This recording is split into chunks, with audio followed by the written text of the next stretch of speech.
बिना कैसे रह सकते।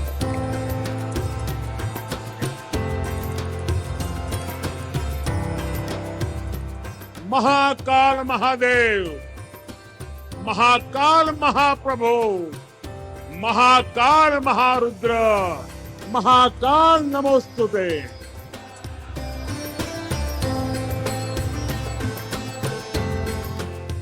मंदिर जाकर कौन सी गलतियां नहीं करते हैं पीएम मोदी? मंदिर में कौन सी गलतियां जिंदगी भर के लिए भारी पड़ती हैं? मंदिर में पूजा पाठ करने के लिए नियम क्या कहते हैं?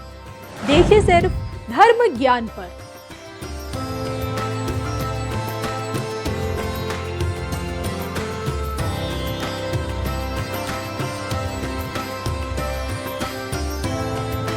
नमस्कार, मैं हूं आपके साथ कविता रैना। दशकों पहले विदेशी आक्रमणकारियों ने प्राचीन भारत के गौरवशाली इतिहास को कुचलने का काम किया। सिर्फ देखिए, शिक्षा के प्राचीन केंद्रों को ही ध्वस्त नहीं किया, बल्कि प्राचीन मंदिरों को भी अपना निशाना बनाया। आज आप देखिए, जहां नजरें घुमाएंगे वहां इन्हीं आक्रमणकारियों की काली करतूतों के सबूत आप जरूर पाएंगे। गजनवी से लेकर गौरी, बाबर से लेकर औरंगजेब तक इस्लामी आक्रांता ये बात भली भांति जानते थे कि हिंदुओं की आस्था पर प्रहार करके ही हिंदुस्तान की असल पहचान को मिटाया जा सकता है, और जिसमें वो काफी हद तक कामयाब भी हुए, लेकिन फतेह नहीं पा सके। जी हाँ, और आज जब देश में पीएम मोदी की सरकार है तो मंदिर नीति से भारत की असल पहचान को पुनः जिंदा किया गया है। जी हाँ, जिन लोगों ने सनातन को मिटाने की कोशिशें की, उन्हें पीएम मोदी ने आईना दिखाते हुए ये बताया कि सनातन कोई शब्द नहीं है, ये नित्य नूतन है, अमर है, इसका कोई अंत नहीं है। सिर्फ एक शब्द नहीं है, ये नित्य नूतन है, परिवर्तनशील है। इसमें बीते हुए कल से खुद को और बेहतर बनाने की एक अंतर्निहित चेष्टा है, और इसलिए सनातन अजर अमर है। आज अगर देखिए, भाजपा 2 सीटों से 303 सीटों तक पहुंची है, तो इसके पीछे की एक वजह पीएम मोदी की मंदिर नीति को बताया जाता है। मौजूदा समय में नए भारत की नई तस्वीर में मोदी की मंदिर नीति छाई हुई है। ये पीएम मोदी के देखिए प्रयासों का ही नतीजा है, जो काशी से केदारनाथ तक, महाकाल लोक से सोमनाथ मंदिर तक देश के तमाम प्राचीन मंदिरों की रौनक वापस लौट आई है। और इस रौनक के पीछे की सबसे बड़ी वजह है सनातन धर्म से जुड़ी पीएम मोदी की खुद की व्यक्तिगत गहरी आस्था। जी हाँ, 14 से लेकर देखिए अब तक बतौर प्रधानमंत्री नरेंद्र मोदी ने अपने दौरों में मंदिर दर्शन को हमेशा शामिल किया। आजादी के 75 वर्षों के बाद भी जिन मंदिरों के शिखर पर धर्म ध्वजा नहीं फहराए गए थे, वहां खुद पीएम मोदी ने जाकर अपने हाथों से अध्यात्म का ध्वजा फहराया। दुनिया जानती है कि धर्म से हिंदू और कर्म से प्रधानमंत्री नरेंद्र मोदी देखिए कितने बड़े शिव भक्त भी हैं। तभी तो देखिए, मौका मिलते ही शिव मंदिर जाकर माथा टेकना कभी नहीं भूलते हैं। ये पीएम मोदी की शायद कोशिशों का नतीजा है कि आज विश्व पटल पर सनातन संस्कृति का चहुं दिशाओं में डंका बज रहा है। देश के भीतर मंदिर मंदिर का जीर्णोद्धार हो रहा है, और विदेशी आक्रांताओं के शासन में जिन मंदिरों को देखे, जैसे मैंने आपको बताया, तो जो तहस नहस कर दिया गया था, जिनका अस्तित्व खतरे में आ गया था, उनके उत्थान में पीएम मोदी ने निर्णायक भूमिका निभाकर सनातन धर्म, सनातन सभ्यता और सनातन परंपरा को पुनः स्थापित करने का वाकई में काम किया है।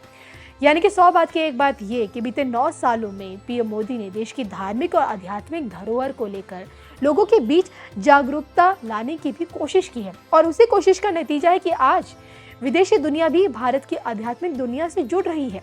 सनातन धर्म के प्रति पीएम मोदी की व्यक्तिगत भावना को देखते हुए देश की युवा पीढ़ी भी अपने धर्म को लेकर अब जागरूक हो रही है। जी हाँ, जब पीएम मोदी मंदिर के चौखट पर खड़े होते हैं, तब उनका जो सनातनी अवतार पूरी दुनिया को देखने को मिलता है। माथे पर त्रिपुंड, गले में रुद्राक्ष माला और हाथों में पुष्प लिए पीएम मोदी की ईश्वरीय भक्ति हर किसी को देखने को मिलती है। मंदिर में पीएम मोदी को घंटों पूजा करते हुए कई बार देखा गया है, और ऐसे में आज हम आपको ये बताएंगे कि मंदिर जाकर पीएम मोदी किन गलतियों से खुद को बचा कर रखते हैं, या फिर अब यूँ कह सकते हैं कि मंदिर जाकर ईश्वर के दर्शन करें और उनकी पूजा करते वक्त ऐसी कौन कौन सी गलतियां हम लोगों से और आपसे अनजाने में हो जाती हैं, जो जिंदगी भर के लिए भारी भी पड़ती हैं। अब देखिए ना, रोजाना मंदिर जाना, भगवान के दर्शन करना, पूजा पाठ करना, ये वाकई में भारत संस्कृति और सनातन परंपरा का एक हिस्सा है। और ऐसे में अगर मंदिर जाकर क्या गलतियां हमें नहीं करनी चाहिए, इस पर भी हमें सोचना चाहिए। और वो गलतियां क्या है, आइए मैं आपको पॉइंट टू पॉइंट बताती हूँ।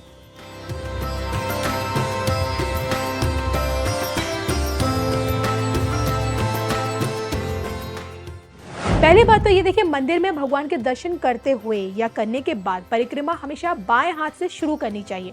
लोग अक्सर उल्टी परिक्रमा करनी शुरू कर देते हैं, जो बिल्कुल भी गलत होता है। शास्त्रों में इस बात का वर्णन है कि भगवान के दर्शन करते समय ठीक उनके सामने खड़े बिल्कुल नहीं होना चाहिए, थोड़ा सा तिरछा खड़ा होना बेहद जरूरी है। तीसरी बात है कि भगवान के दर्शनों के दौरान चमड़े से बनी कोई भी वस्तु, जैसे देखिए बेल्ट हो गया, पर्स हो गया, ना ही आप उस समय आपको ये सब चीज़ें धारण करनी चाहिए। और कोशिश कीजिए कि जब आप भगवान के दर्शन कर रहे हैं तो उस दौरान ये चीज़ें अपने पास बिल्कुल भी ना रखें।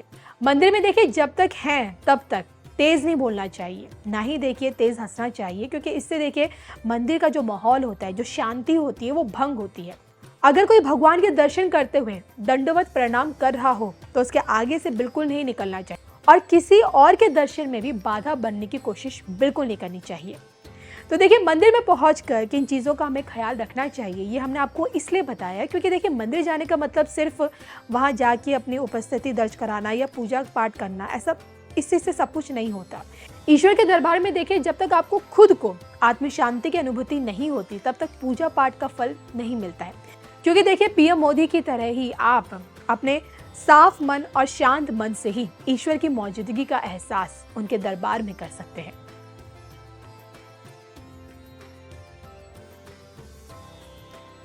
आदन किया, ये मैं आपको कुछ दृश्य दिखाता हूँ।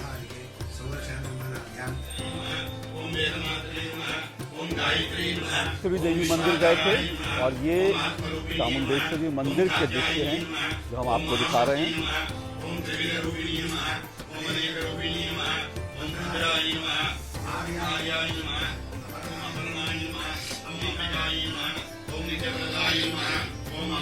कर्नाटक के दौरे पर आज प्रधानमंत्री रहे, उन्होंने कई योजनाओं का शुभारंभ किया और इस प्रधानमंत्री